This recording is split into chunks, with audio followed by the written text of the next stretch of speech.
Bonjour mes frères et sœurs, bonjour à tous, que la paix du Christ soit avec vous. En ces jours, nous allons méditer sur un thème qui est la crainte de l'Éternel. La crainte de l'Éternel.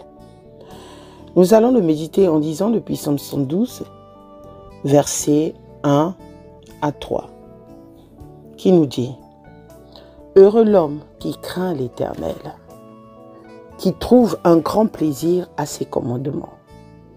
Sa postérité sera puissante sur la terre, la génération des hommes droits sera bénie.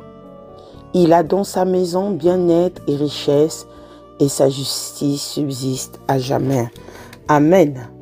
Mes frères et sœurs, oui, heureux l'homme qui craint l'Éternel. Quand nous acceptons d'être enfants de Dieu dans la vie, de notre vie, nous craignons l'Éternel. Oui, la crainte de Dieu. La crainte de Dieu, chemin de la sagesse, est aussi celui de la bénédiction, mes frères et sœurs. Il ne s'agit plus simplement de pratiquer les commandements de l'Éternel, mais d'y prendre un grand plaisir. Oui, mes frères et sœurs.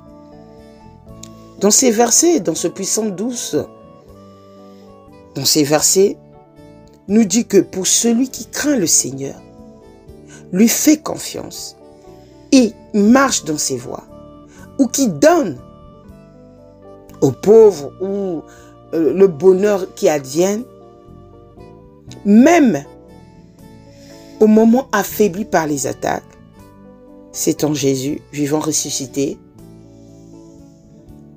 que ces personnes seront affranchies. C'est à travers la crainte de l'Éternel que nous trouverons de la joie, la force de vivre et la force de vivre. Mes frères et sœurs, pourquoi aujourd'hui, en ce jour, je vous parle de la crainte de l'Éternel? Parce que quand on est enfant de Dieu, on a peur de retomber dans le péché. On a la crainte du Seigneur. C'est comme un enfant, il craint quand il fait des bêtises, il dit comment mon père, ma mère va se comporter. C'est cela, nous devons appliquer. Mes frères et sœurs, nous devons appliquer la parole de Dieu. Aimer son prochain. Ne pas être dans le péché. Combattre contre cette chair pour pouvoir avoir la crainte de l'Éternel. Oui. L'Éternel veut nous faire comprendre dans ces versets de Psaume que si tu crains l'Éternel, tu seras prospère. Nous voyons souvent beaucoup de personnes prospérer.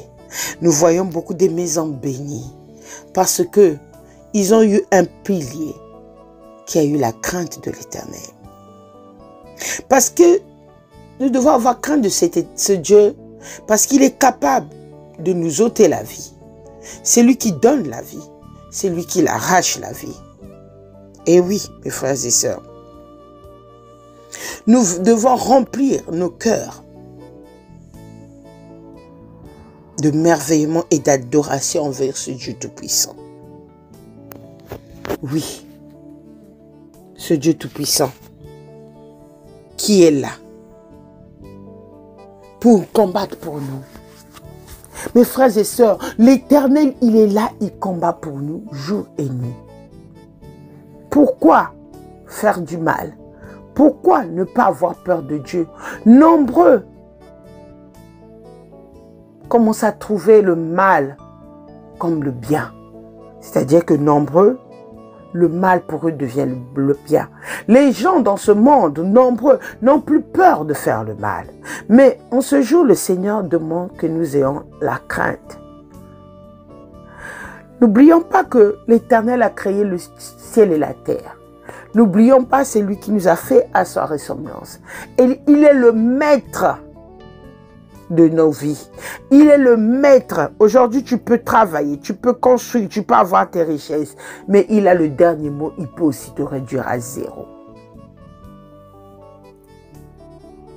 Oui, la crainte du Seigneur est le commencement de la sagesse, de la compréhension et de la connaissance. Ainsi, mes frères Seigneur, mes frères et sœurs, celui qui craint le Seigneur est béni. Ah oui.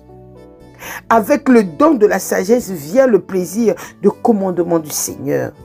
La personne bénie ou les personnes, la personne bénie ou les personnes bénies ont une personne juste, sont des personnes justes qui investissent leur énergie pour établir le royaume de Dieu. N'oublions pas, mes frères et sœurs, en tant qu'enfants de Dieu, nous sommes en train de bâtir notre royaume déjà ici sur terre en ayant la crainte du Seigneur. N'oublions pas que Dieu n'abandonne pas ses enfants. Quand tu marches dans la crainte, tu te sens persécuté, tu te sens brisé, tu te sens oppressé. Mon frère et ma sœur, regarde ce Dieu tout-puissant. Il sait que tu as crainte, tu as peur, tu n'as pas peur, mais tu as crainte. Tu te dis que je dois marcher selon sa voie et vous verrez ses grâces, sa victoire s'accomplir dans votre vie. C'est pour cela que le psaume 112 vient nous montrer toutes les bénédictions qu'a un enfant de Dieu, celui qui marche dans la droiture.